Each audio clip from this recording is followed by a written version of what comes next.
পরম করুণাময় আল্লাহ তাআলা, তিনি তোমাদের কোরআন শিক্ষা দিয়েছেন, তিনি মানুষ বানিয়েছেন, তিনি তাকে কথা বলা শিখিয়েছেন।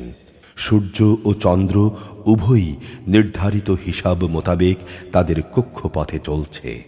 জমিনে উৎপাদিত যাবতীয় লতাপাতা ও গাছগাছড়া তারই সামনে সেজদাবনত হয়। আসমান তাকে তিনি সমুন্নত করে রেখেছেন এবং ভারসাম্যের জন্যে তিনি একটি মানদণ্ড স্থাপন করেছেন। এর উদ্দেশ্য হচ্ছে যেন তোমরা কখনো মানদণ্ডে সীমা অতিক্রম না করো। ইনসাফ মোতাবেক তোমরা ওজন প্রতিষ্ঠা করো এবং ওজনে কম দিয়ে তোমরা এই মানদণ্ডের ক্ষতি করো না। আল্লাহ তাআলা ভূমণ্ডলকে সৃষ্টিরাজির জন্যে বিছিয়ে রেখেছেন।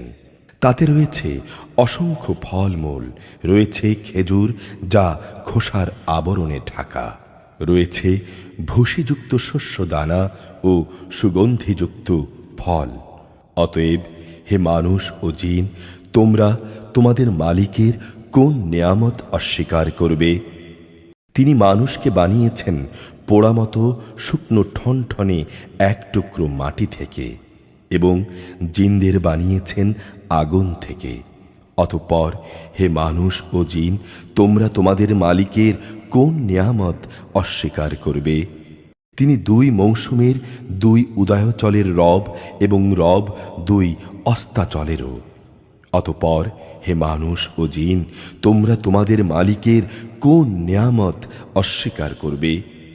তিনি 2টি সমুদ্রকে বয়ে চলার জন্যে ছেড়ে দিয়ে রেখেছেন যেন তা একে অপরের সাথে মিশে যেতে পারে। তারপরও তাদের উভয়ের মাঝে একটি অন্তরাল থেকে যায়, যার সীমা তারা অতিক্রম করে না। অতঃপর হে মানুষ ও জিন, তোমরা তোমাদের মালিকের কোন নেয়ামত অস্বীকার করবে? উভয় সমুদ্র থেকেই তিনি প্রবাল ও মুক্তা বের করে আনেন।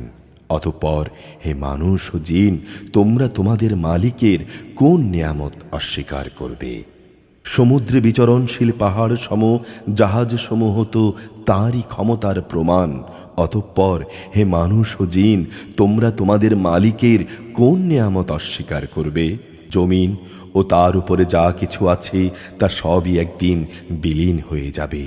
বাকি থাকবে শুধু তোমার মালিকের সত্তা, যিনি পরাক্রমশালী ও মহানুভব।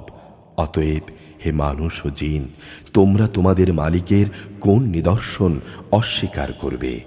এই আকাশমণ্ডলী ও ভূমণ্ডলে যত কিছু আছে সবাই নিজ নিজ প্রয়োজন তার কাছেই চায়, আর প্রতিদিন প্রতিক্ষণ কোনো না কোনো কাজে তিনি তৎপর রয়েছেন। অতএব হে মানুষ ও জিন, তোমরা তোমাদের মালিকের কোন নিদর্শন অস্বীকার করবে? এই তৎপরতার মাঝেও কিন্তু আমি তোমাদের হিসাবের জন্যে সময় বের করে নেব। অতএব হে মানুষ ও জিন, তোমরা তোমাদের মালিকের কোন নিদর্শন অস্বীকার করবে? হে জিন ও মনুষ্য সম্প্রদায়, যদি আকাশমণ্ডল ও ভূমণ্ডলের সীমারেখা অতিক্রম করার তোমাদের সাধ্য থাকে, তাহলে যাও তা অতিক্রম করি দেখো, কিন্তু আমার দেয়া ক্ষমতা ছাড়া তোমরা কিছুতেই এ সীমা অতিক্রম করতে পারবে না। অতএব হে মানুষ ও জিন, তোমরা তোমাদের মালিকের কোন নিদর্শন অস্বীকার করবে? কিয়ামতের দিন তোমাদের উভয় সম্প্রদায়ের উপর আগুনের স্ফুলিঙ্গ ও ধোঁয়ার কুণ্ডলী পাঠানো হবে, তোমরা তা প্রতিরোধ করতে পারবে না। অতএব মানুষ ও জিন, তোমরা তোমাদের মালিকের কোন নিদর্শন অস্বীকার করবে? যখন আসমান ফেটে যাবে তখন তা লাল চামড়ার মতো রক্তবর্ণ হয়ে পড়বে। অতএব হে মানুষ ও জিন, তোমরা তোমাদের মালিকের কোন নিদর্শন অস্বীকার করবে? সেদিন কোনো মানুষ ও জিনের কাছ থেকে তার অপরাধ সম্পর্কে কোনো কৈফিয়ত জানতে চাওয়া হবে না। অতঃপর হে মানুষ ও জিন, তোমরা তোমাদের মালিকের কোন নিদর্শন অস্বীকার করবে? অপরাধীরা তাদের চেহারা দিয়ে সেদিন এমনি চিহ্নিত হয়ে যাবে।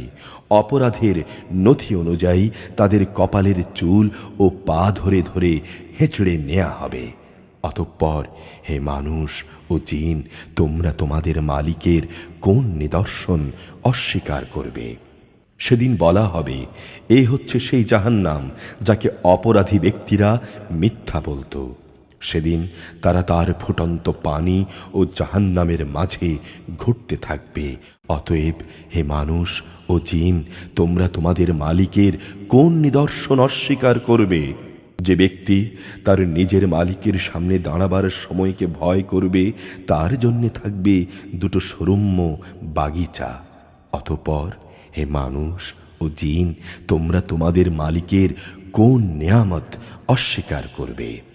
সে বাগিচা দুটো হবে ঘন শাখা প্রশাখা বিশিষ্ট। অতঃপর হে মানুষ ও জিন, তোমরা তোমাদের মালিকের কোন নিয়ামত অস্বীকার করবে? সেখানে দুটো ঝর্ণাধারা প্রবাহমান থাকবে। অতএব হে মানুষ ও জিন, তোমরা তোমাদের মালিকের কোন নিয়ামত অস্বীকার করবে? সেখানে প্রতিটি ফল থাকবে দু প্রকারের। অতএব হে মানুষ ও জিন, তোমরা তোমাদের মালিকের কোন নেয়ামত অস্বীকার করবে? জান্নাতীরা সেখানে রেশমের আস্তর দিয়ে মোড়ানো পুরো ফরাশের উপর হেলান দিয়ে বসবে। এ সময় উভয় উদ্যান ফলসহ তাদের সামনে ঝুলন্ত অবস্থায় থাকবে। অতএব হে মানুষ ও জিন, তোমরা তোমাদের মালিকের কোন নেয়ামত অস্বীকার করবে? সেখানে আরও থাকবে আয়তনয়না হুর, যাদের এদের আগে কোনো মানুষ কিংবা জিন কখনো স্পর্শ পর্যন্ত করেনি।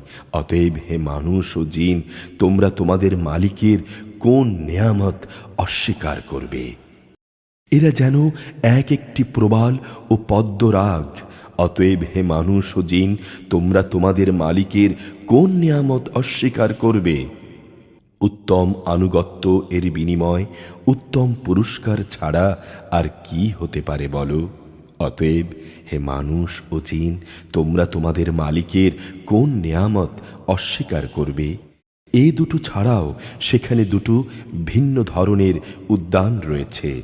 অতএব হে মানুষ ও জিন, তোমরা তোমাদের মালিকের কোন নিয়ামত অস্বীকার করবে? সে উদ্যান দুটো হবে সবুজ ও ঘন। অতএব হে মানুষ ও জিন, তোমরা তোমাদের মালিকের কোন নিয়ামত অস্বীকার করবে? সেখানে থাকবে দুটো ঝর্ণাধারা, ফোয়ারার মতো উচ্ছল গতিতে তা অবিরাম বইতে থাকবে। অতএব হে মানুষ ও জিন, তোমরা তোমাদের মালিকের কোন নিয়ামত অস্বীকার করবে? সেখানে থাকবে রং বেরঙের ফল পাকড়া, খেজুর ও আনার। অতএব হে মানুষ ও জিন, তোমরা তোমাদের মালিকের কোন নিয়ামত অস্বীকার করবে? সেখানে থাকবে সৎ স্বভাবের সুন্দরী রমণীরা। অতএব হে মানুষ ও জিন, তোমরা তোমাদের মালিকের কোন নিয়ামত অস্বীকার করবে? হুররা তাঁবুতে তোমাদের জন্যে সংরক্ষিত রয়েছে। অতএব হে মানুষ ও জিন, তোমরা তোমাদের মালিকের কোন নেয়ামত অস্বীকার করবে? এদের আগে অন্য কোনো মানুষ কিংবা জিন কখনো এদের স্পর্শ করেনি। অতএব হে মানুষ ও জিন, তোমরা তোমাদের মালিকের কোন নিয়ামত অস্বীকার করবে? এ ব্যক্তিরা সুন্দর গালিচার বিছানা ও সবুজ চাদরের উপর হেলান দিয়ে বসবে। অতএব হে মানুষ ও জিন, তোমরা তোমাদের মালিকের কোন নেয়ামত অস্বীকার করবে? কত মহান তোমার মালিকের নাম! তিনি মহাপ্রতাপশালী ও পরম অনুগ্রহশীল।